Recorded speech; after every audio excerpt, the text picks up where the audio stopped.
Hello student.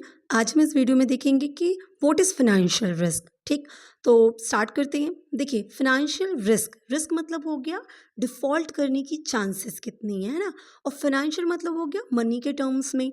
तो अगर आपके पास कोई फाइनेंशियल ऑब्लिगेशन थी, मनी को रिपे करने की कोई जिम्मेदारी थी, कोई ऑब्लिगेशन थी, और उसको डिफ़ॉल्ट करने की मतलब वो ना पे कर पाने की जो रिस्क है, जो चांसेस हैं, वही क्या कहलाता है? Financial risk. So basically financial risk क्या हो गया? Risk of default on payment.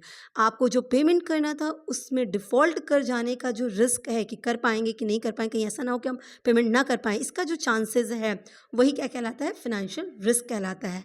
So financial risk एक ऐसी सिचुएशन होती है जब कंपनी अनेबल होती है, कंपनी नहीं कर पाती है, क्या नहीं कर पाती, कैपेबल नहीं है वो करने के लिए, क्या कि meet out its set of fix expenses. ऐसे खर्चे जो फिक्स्ड हैं, जो उसको करने ही थे, जब कंपनी उन फिक्स नेचर के खर्चों को करने में अनेबल है, उस खर्चों को पूरा करने में अनेबल है, तो हम उसको क्या कहते हैं कि फाइनेंशियल रिस्क है। वो खर्चे कौन से होते हैं?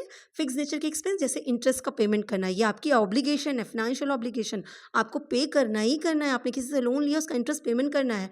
लोन रिपेमेंट, लोन आपने जितना लिया था इंटरेस्ट तो देना देना चाहिए, जितना होल अमाउंट था वो भी रिपे करना है। अगर आप वो नहीं पे कर पा रहे हो, उसको पे करने में अनेबल हो, है ना, या प्रेफरेंस शेयर होल्डर जिनको डिविडेंड पाने का हक होता है, अगर आप उनको डिविडेंड नहीं पे कर पा रहे हो, तो ये वो फिक्स्ड नेचर के फाइनेंशियल एक्सपेंसेस हैं या फाइनेंशियल ऑब्लिगेशन है। एक्सपेंसेस से बेटर है फाइनेंशियल ऑब्लिगेशन है। तो जब कंपनी अनेबल होती है अपने फिक्स्ड फाइनेंशियल नेचर के ऑब्लिगेशन को मीट आउट कर पाने में, तो हम कहते हैं कि फाइनेंशियल रिस्क है, दैट इज फाइनेंशियल रिस्क, है ना। So it is a situation जहाँ कंपनी अनेबल होती है अपने फाइनेंशियल ऑब्लिगेशन को मीट आउट कर पाने में, अपने फाइनेंशियल ऑब्लिगेशन, अपनी फाइनेंशियल जिम्मेदारियों को वो पूरा नहीं कर पाती है, लोन नहीं रिपे कर पाती, इंटरेस्ट नहीं पे कर पाती है, प्रेफरेंस शेयर होल्डर्स को डिविडेंड पे नहीं कर पाती है, तो हम उसको कहेंगे कि फाइनेंशियल रिस्की है। फाइनेंशियल रिस्क है, ज़्यादा है, कम है, वो अपने ऊपर है, ठीक है, कि वो अलग सिचुएशन पर डिपेंड करता है। So degree of financial risk कम है कि ज़्यादा है फाइनेंशियल रिस्क, ये डिपेंड करता है कि जो टोटल कैपिटल उसमें डेब्ट का प्रोपोर्शन कितना है।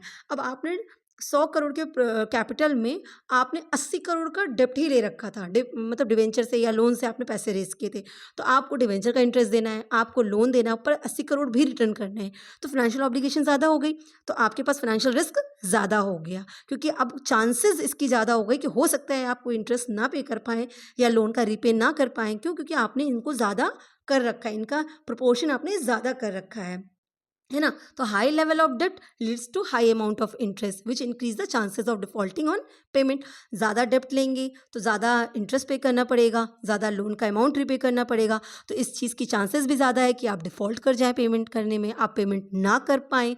तो financial risk is all about to risk of default on payment. ठीक है, आई होप आपको क्लियर हुआ होगा। Wish you all the best. Thank you so much.